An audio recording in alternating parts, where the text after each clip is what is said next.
destruye para siempre el mal y reina aquí en gloria celestial. Cantad, cantad, pues nuestro Emmanuel vendrá a ti muy pronto, Israel.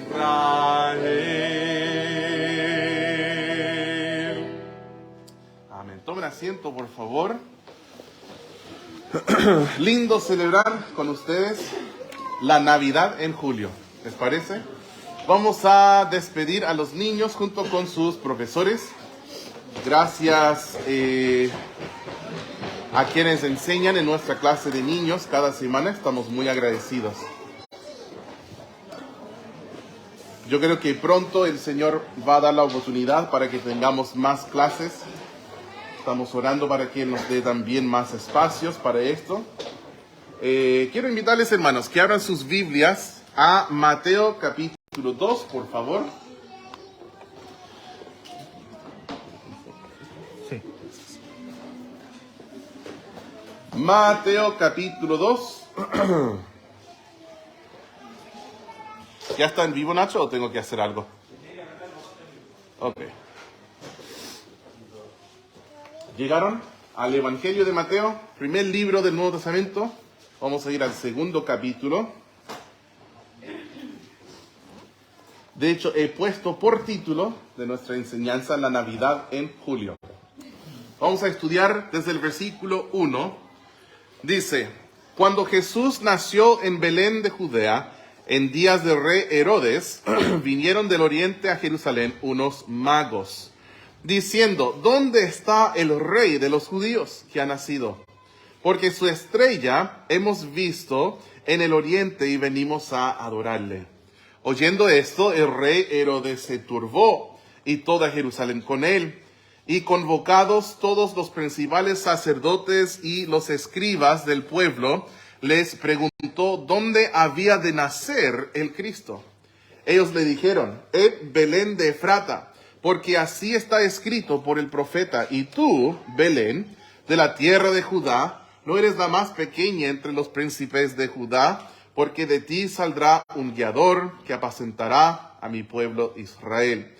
Entonces Herodes, llamando en secreto a los magos, indagó de ellos diligentemente el tiempo que de la aparición de la estrella. Y enviándolos a Belén, dijo: id allá y averiguad con diligencia acerca del niño. Y cuando le halléis, hacedmelo saber, para que yo también vaya y le adore.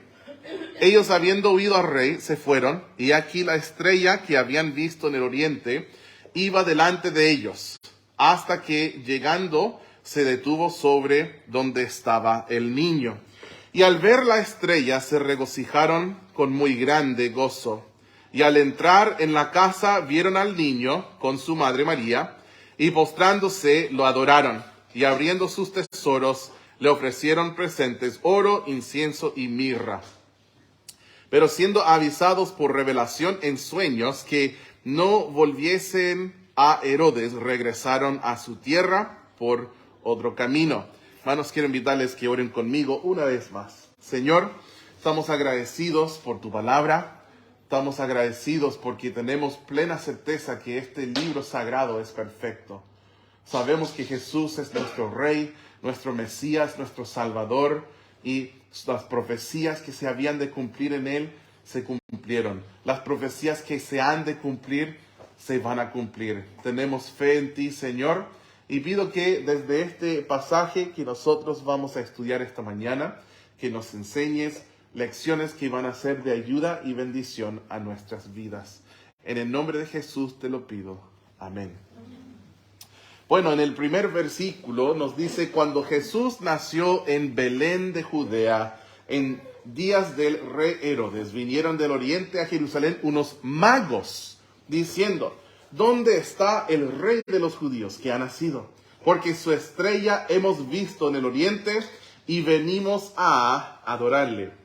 Aquí nosotros recordamos la profecía que mi hijo siempre recuerda, mi hijo Maica, porque su nombre en castellano es Miqueas, y es en Miqueas 5:2 donde el Señor dijo, pero tú, Belén Efrata, ¿por qué Belén Efrata? Porque había diferentes Belenes en Israel, y para decir específicamente que Belén, dice, Belén Efrata, pequeña para estar entre las familias de Judá, de ti me saldrá el que será Señor en Israel, y sus salidas son desde el principio, desde los días de la eternidad. Qué hermoso versículo, tanto por su material profética de Cristo que vendría y donde nacería, tanto como para su revelación respecto a quién es Jesús y su eternalidad, porque dice que sus salidas son desde el principio, desde los días de la eternidad. Cristo es eterno, es el Hijo eterno de Dios. Él nació, pero cuando Él nació de María no fue su inicio. Él es Dios, Él es el verbo de Dios, pero cuando nació el verbo fue hecho carne, Dios habitando entre nosotros. Qué maravilloso, ¿no? Y dice que es en estos días llegaron unos magos diciendo, ¿dónde está el rey de los judíos que ha nacido? Porque su estrella hemos visto en el oriente y venimos a adorarle. Había extrañado esa voz. En Concepción no había nadie que me hablaba en la primera fila. Bueno, ahora estamos mejor, ¿cierto? Te extrañé. ¡Mua! Muy bien. Bien, a todos los demás también les extrañé. Listo, ok. Para que nadie se ponga celoso. ¿Cuántos magos eran? Nosotros no sabemos. En la Biblia no se nos dio la cantidad, aunque quizás tú has escuchado que tradicionalmente dicen que fueron 3, pero eso no está en la Biblia. Es lo que la tradición dice, los religiosos lo dicen, pero eso no lo dice la Biblia. Se cree que la razón por qué dicen las personas que eran 3 es por los presentes mencionados en el versículo 11, que eran 3, ¿cierto? Que dice que le ofrecieron presentes, oro, incienso y mirra. Algunos creen que uno de los magos llevaba oro, otro llevaba incienso y el otro llevaba mirra. Pero en realidad eso no tiene fundamento bíblico, es solo lo que algunos opinan. Por lo cual no es una opinión que comparto yo, pero tampoco es tan importante cuántos eran ellos. Otra cosa que la Biblia no nos dice es que eran reyes. No dice que son reyes, dice que son magos. Pero escuchamos siempre que son los reyes magos, ¿cierto? Pero ellos son magos y no sabemos cuáles eran sus nombres tampoco. De hecho, yo creo que eso es muy popular en la cultura latina, de saber los nombres de los reyes magos. Yo ni sé qué son. ¿Alguien sabe qué son? ¿O no? ¿Qué son? Baltasar. Melchor, ¿así? Melchor y Gaspar, ¿sí? Ah, bueno, Gaspar, no sabía eso. Bueno, entonces tenemos uno de los reyes magos en nuestra clase de niños. Pero en realidad esto no sabemos. No sabemos cuántos eran, no sabemos sus nombres. Y tampoco la Biblia dice que eran reyes. Discúlpame si acabo de destruir todas tus ilusiones de la Navidad, pero son cosas que no sabemos. Pero estos magos eran hombres sabios, quizás de Persia, lo que hoy en día nosotros llamaríamos Irán, y eran expertos en astrología. Es posible, y yo diría aún probable, que su conocimiento de la profecía se puede rastrear hasta cuando Israel fue llevado cautivo a Babilonia en los tiempos de Daniel.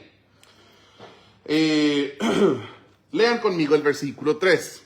Si pueden seguir en sus Biblias, el versículo 3 dice: oyendo esto, el rey Herodes se turbó y toda Jerusalén con él. Aquí nosotros tenemos Herodes, uno de muchos, y él es conocido en la historia como Herodes el Grande, un hombre conocido por ser bárbaro, por ser sagaz, históricamente famoso por ser desleal, infiel y también lujurioso. Un hombre asesino que mataba hasta a sus propios hijos. Entonces él, por supuesto, escucha acerca de un rey en su región y se turba, amenazado, ¿cierto?, por otro rey en su área. En el versículo 4 dice: y convocados todos los principales sacerdotes y los escribas del pueblo, les preguntó dónde había de nacer el Cristo. Ahora, esa palabra Cristo es la versión griega de la palabra Mesías en hebreo, pero es la misma palabra, Mesías y Cristo, Mesías del Antiguo Testamento, Cristo del Nuevo Testamento. Y él quería saber dónde había de nacer Jesús. Ellos le dijeron: en Belén de Judea, porque así está escrito por el profeta: y tú, Belén, de la tierra de Judá, no eres la más pequeña entre los príncipes de Judá, porque de ti saldrá un guiador que apacentará a mi pueblo Israel. Y esto fue escrito, hermanos, la profecía que en parte es citada aquí, fue escrito más de 800 años antes de que naciera Jesús. Y fue predicho que el hijo de David, frase que sacamos de Mateo 1:1, el hijo de David, Jesucristo, rey de los judíos, nos dice en el versículo 2, ¿dónde está el rey de los judíos? Y el rey de reyes nos llama a Jesús en varios diferentes textos. Él nacería en la misma ciudad que el rey David. De hecho, Belén es llamado la ciudad de David en Lucas 2:4 y Lucas 2:11. Entonces, se sabía dónde había que nacer el Señor Jesús. Los escribas lo sabían, los fariseos lo sabían, los saduceos lo sabían, los sacerdotes, los levitas, todos debían saber dónde iba a nacer el rey de los judíos. Entonces, él los convoca y les pregunta dónde tiene que nacer el Cristo. En el versículo 7, entonces Herodes, llamando en secreto a los magos, indagó de ellos diligentemente el tiempo de la aparición de la estrella. Otra vez no estamos seguros, 100% seguros de cuánto tiempo pasó desde que ellos en el oriente vieron la estrella y luego buscaron a Jesús y llegaron a Jerusalén. Aunque personalmente yo creo que habrá sido aproximadamente 2 años. Es mi opinión por lo que dice el texto, solo opinión. Y eso porque Herodes después manda matar a todos los hijos de 2 años hacia abajo. Entonces aquí en este versículo les está preguntando, o sea, casi como entrevistando, indagando diligentemente cuándo apareció la estrella. Cuando ustedes salieron del oriente y vinieron hasta acá. Entonces él sabe y probablemente pudo deducir de esto luego en el versículo 16, cuando trata de matar a todos los niños menores de 2 años que había en Belén. Probablemente así sacó su cálculo. ¿Ya? El versículo 8 dice: y enviándolos a Belén, dijo: id allá y averiguad con diligencia acerca del niño. Y cuando le halléis, hacedmelo saber para que yo también vaya y le adore. Mentira, ¿cierto? Nosotros que leemos el texto, conocemos la historia, sabemos que fue una mentira. Él estaba siendo tan sincero cuando dice: dígame dónde está para que yo también le vaya a adorar. Él estaba siendo tan sincero como cuando Judas le besó a Jesús en Getsemaní. ¿Cierto? Cuando le traicionó con el beso, indicando a la gente quién tenían que llevar detenido. ¿Creen que ese beso fue sincero? No. Y Herodes aquí, de sus labios para afuera, está diciendo una cosa, pero en su corazón hay otra cosa. ¿Cierto? La Biblia nos dice que el amor sea sin fingimiento. En Romanos 12:9. No seas como Herodes. No seas como Herodes diciendo una cosa por fuera cuando en tu corazón hay otra cosa. Porque hay un Dios justo que sabe todo y Él ve el corazón y prueba al corazón.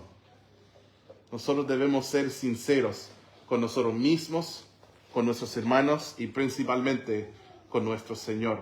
Sabemos con certeza que era la intención de Él matar a Jesús. Por lo que el texto sigue diciendo después del 12, vamos a estudiar hasta el 12, pero si sigues leyendo del 13 al 18, era su intención matar a ese otro rey, el rey de los judíos, quien amenazaba su trono.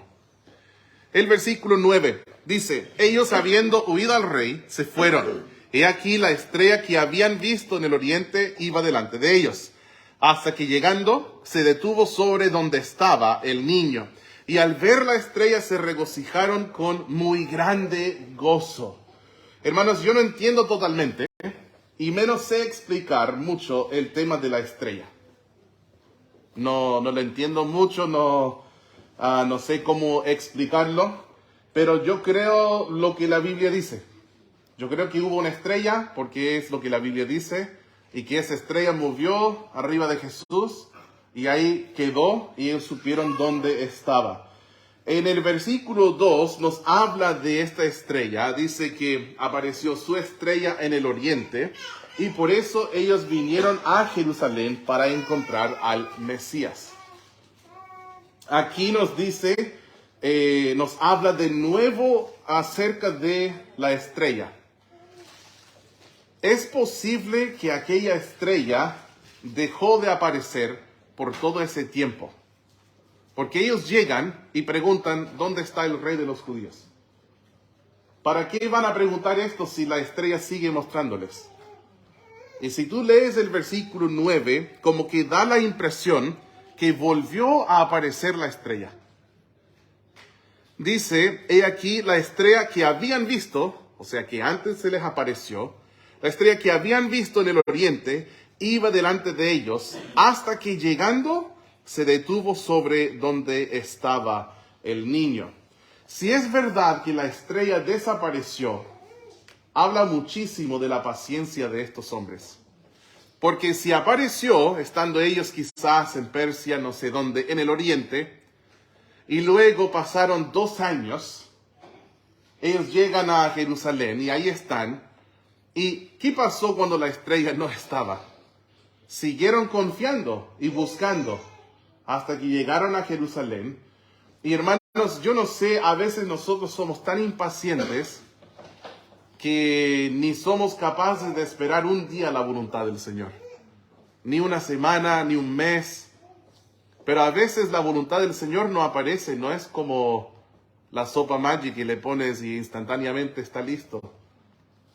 El Maruchan.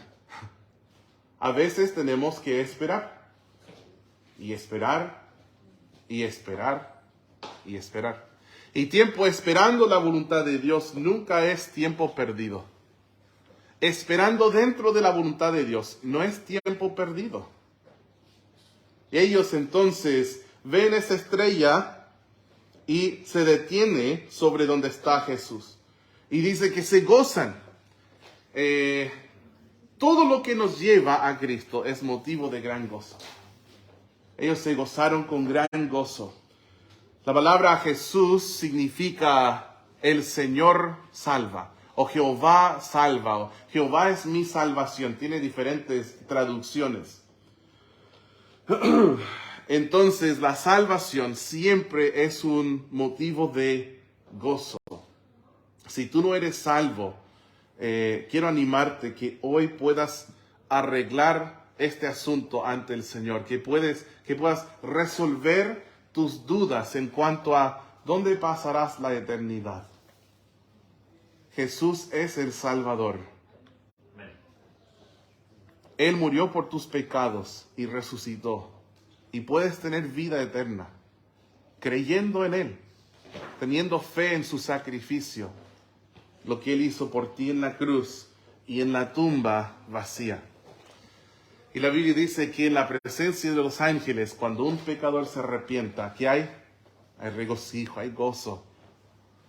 Cuando uno es salvo, es un motivo de gozo. Espero que no hayas perdido, mírenme acá un segundo, todos los que están medio dormidos. Espero que no hayas perdido el gozo de tu salvación y que nunca lo pierdas. Hay un comentarista que se llama Warren Wiersbe, que a veces leo, que da buenos comentarios sobre la Biblia. Y de estos versículos 10 y 9, él da 3 puntos prácticos acerca de los magos y su hallazgo de la voluntad de Dios. Dijo esto: primero, siguieron la luz que Dios les dio. ¿Es cierto? Apareció una estrella y siguieron la estrella. Si tú sabes algo de la palabra de Dios, si Él ya te ha dado luz, síguela. No esperes que Él te revele más de su voluntad si no estás ni dispuesto a obedecer la luz que ya te dio. No digas, estoy esperando que Dios me revele qué hacer en esta situación, cuando no estás leyendo la Biblia cada día. Cuando tú sabes que debes meditar en las Escrituras todos los días. No digas, estoy esperando que Dios me revele su voluntad en tal área de mi vida si no estás orando, porque tú sabes que necesitas estar orando. No digas, estoy esperando a ver si Dios quiere que yo sirva a Él de tal manera, si no estás dispuesto a servir ahora. No digas que estoy esperando que Dios me revele cuál es su voluntad en esta otra área de mi vida, si no te estás congregando. ¿Ya? Lo digo para nuestros amigos que están en línea. Debes congregarte, congrégate. Nosotros debemos buscar al Señor en la congregación, porque su palabra revela que es su voluntad. No esperes más luz si estás ignorando la luz que ya te dio. ¿Por qué Él te debe dar más luz? Entonces, Warren Wiersbe dice, ellos siguieron la luz que Dios les dio. 2, él dijo, confirmaron sus pasos por medio de su palabra. Entonces, ellos buscaron en la palabra de Dios dónde se había de nacer el rey de los judíos. En Belén, ¿cierto? Belén de Judea, Belén Efrata. 3, dice, lo obedecieron sin cuestionamiento. Si Dios te revela, si te da luz y te muestra en su palabra, ¿qué debes hacer? Obedece, sin cuestionamiento. Síguele. Encontré que eran buenos puntos desde el comentarista. El versículo 11 de nuestro pasaje dice esto: y al entrar en la casa, no dice establo, ¿cierto? Dice al entrar en la casa, vieron al niño con su madre María, y postrándose lo adoraron. Y abriendo sus tesoros, le ofrecieron presentes, oro, incienso y mirra. Es notable aquí que Jesús estaba dentro de una casa. Él no estaba en un pesebre rodeado de animales.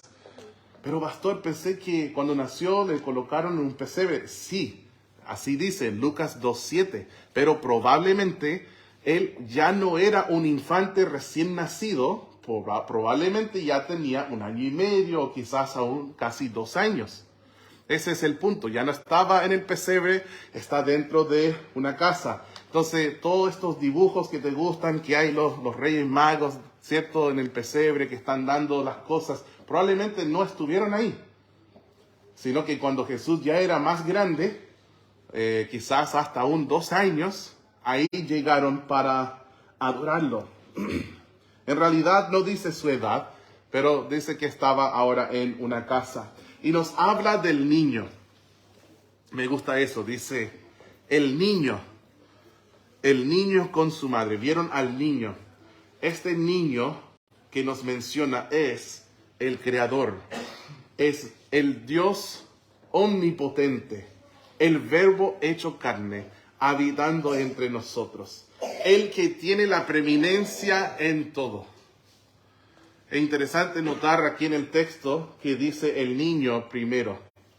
Dice el niño y su madre. Con su madre, perdón. En el versículo 13 dice, después que partieron ellos, he aquí un ángel del Señor apareció en sueños a José y dijo, levántate y toma al niño y a su madre. El niño primero. Versículo 14. Y él despertando tomó de noche al niño y a su madre. El versículo 20 dice, diciendo, levántate, toma al niño y a su madre. Versículo 21 dice, entonces él se levantó y tomó al niño y a su madre. El niño siempre primero. El niño Jesús siempre primero aquí, y también lo debe ser en nuestras vidas. Que Cristo tenga la preeminencia en todo, como individuo, en mi matrimonio, en mi familia, en mi casa, en mi barrio, en mi iglesia, en todo lugar donde yo esté. Que Cristo tenga la preeminencia en mi vida, que siempre sea el mismo cristiano en todo lugar. No con diferentes gorros dependiendo de dónde estoy, sino siempre un seguidor de aquel que es el centro de mi universo, el Señor Jesús. Dice que lo encontraron y dice que postrándose lo adoraron. Y abriendo sus tesoros le ofrecieron presentes, oro, incienso y mirra. Me gusta cada primer día de la semana, cuando yo vengo a adorar públicamente a Jesús, también traerle de mis tesoros y ofrendar. Es algo que nosotros hacemos. Hoy en la mañana mi hija vino y dijo, papá, ¿me regalas un billete, por favor, para que pueda ofrendar algo? Me dijo. Y justo andaba trayendo mi diezmo, así que dije, toma, hija. Tanto, dijo. Sí, hija, puedes dejarlo, pero cuando nadie está mirando, porque es privado, le dije. Dijo, oh, gracias, papá, tú eres el mejor, me dijo. Creo que nunca había dado tanto en una ofrenda. Pero ellos le ofrendaron, ¿cierto? Nos habla de oro, nos habla de incienso y nos habla de mirra. Yo no soy muy figurativo cuando leo la Biblia, interpreto la Biblia, pero cuando leí esto me acordé de algo que escuché de un pastor de hace muchos años, ¿ya? No es algo que veo en el texto, pero fue interesante y se lo voy a compartir. Si les parece bueno, recuérdenlo, si no, está bien, ¿ya? Pero este pastor dijo que el oro era una representación de la deidad de Cristo, el incienso una representación de su pureza y la mirra como de su muerte, pues los judíos usaban especias aromáticas para sepultar. Habla de eso también en Juan 19, 39 al 40. En el versículo 12 dice, pero siendo avisados los magos por revelación en sueños que no volviesen a Herodes, regresaron a su tierra por otro camino. Bueno, hermanos, antes de que la Biblia se completara, Dios todavía comunicaba con visiones y sueños. El día de hoy, Él comunica con la palabra escrita de Dios, que es la Biblia. De hecho, hay otras cosas también que cesaron. Cuando estudiamos lo que son los dones espirituales en la Biblia, los dones dados por el Espíritu Santo, hay dones vigentes y hay dones no vigentes. Los dones no vigentes son aquellos cuyo propósito original era que iban a ser señales. Eran dones dados como señal. Algunos de los dones fueron dados como señal para confirmar el mensaje de los apóstoles hasta que la Biblia se completara. Los dones vigentes son para el servicio de la obra de Dios por medio de sus iglesias. O sea, los dones dados como señal fueron dados con el propósito de autenticar el mensaje y también al mensajero de Dios. Cuando la Biblia estaba en transición del Antiguo al Nuevo Testamento. No podían decir, busca en 1 de Pedro capítulo 2, porque no existía 1 de Pedro capítulo 2. Por lo cual Dios prometió que los que siguieron a Cristo iban a predicar y que Dios les iba a seguir a ellos con prodigios, milagros, señales, confirmando su mensaje. Y así fue, y también es lo que nosotros vemos en la Biblia. Especialmente después de los evangelios hay muchos milagros, pero a la medida que vaya terminando el libro de Hechos y después de Hechos, con poquísima frecuencia, excepto 3 capítulos en 1 de Corintios, ya no están los dones, ya se iban cesando en la misma Biblia. Y hoy en día, bueno, por casi 2000 años no se ha visto la práctica de cosas como, por ejemplo, las lenguas, hasta hace como 120 años cuando empezó una nueva denominación que sí afirma, hablando en balbuceos, dice que son lenguas, pero aún estudios se han hecho sobre estos balbuceos mostrando que no son lenguajes. O sea, son simplemente sílabas que se van repitiendo y no son lenguas o no son lenguajes. Bueno, ese es uno de los dones que fue dado como señal, que hoy en día no es vigente, el don de lenguas. Por si en algún momento te has preguntado por qué aquí no hablamos en lenguas, aunque quizás has escuchado a los niños del pastor diciendo, hello, how are you? Y ellos sí hablan en lenguas, en inglés y en español, pero sí, pastor. Pero en realidad son lenguas. Inglés es una lengua, castellano es una lengua. Estas son lenguas. Una vez tuvimos aquí a un pastor coreano, cantaron en coreano. Y eso también es una lengua. Cuando estuvimos en Quito, cantaron en Quichua. No quechua, Quichua. Cantaron en Quichua. Y también conocí a un hermano allá. ¿Cuál era el lenguaje? Shuar. Ashuar. No achuar, ashuar. Porque también hay otro grupo en Ecuador que se llaman los achuar. Pero él es ashuar. Y, hermana Livni, ¿cómo se llama la semilla roja en México que ocupan para la birria? ¿Se acuerda? Achiote. ¿Ya? Ese grupo, los achuar, aplastan el achiote, que es como tinta, y pintan su cara. Y nos enseñaron sobre eso también cuando estuvimos allá. Bueno, lenguas. Las lenguas bíblicas fueron lenguas legítimas, verdaderas. ¿Ya? Y es una más de las razones por qué sabemos que no se practica hoy en día. Bueno, los dones dados como señal tuvieron ese propósito de autenticar al mensajero y al mensaje. Cuando la Biblia se completó, cesaron los dones milagrosos. Ahora, no me malentiendan. No estoy diciendo que Dios no puede hacer milagros. Yo sé que nosotros aquí hemos vivido milagros. De hecho, ayer viví milagros. Yo sé que Dios hace milagros, cosas sobrenaturales que no tienen explicación. Nosotros teníamos que pagar por 5 maletas ayer en Concepción. Y yo así ya mi bolsillo doliendo, sabiendo que iba a tener que pagar mucho, llegué a la recepción y la señorita empezó a hacer el check-in, le puso todas las etiquetas, pasó las maletas, me pasó los boarding pass y me dijo, ¿estamos listos? Y yo dije, ¿estamos listos? Sí, me dijo. Y el Señor, por alguna manera, no quiso que nosotros pagáramos por nuestras maletas. No pagamos. O sea, iba a ser mucho dinero, 5 maletas grandes.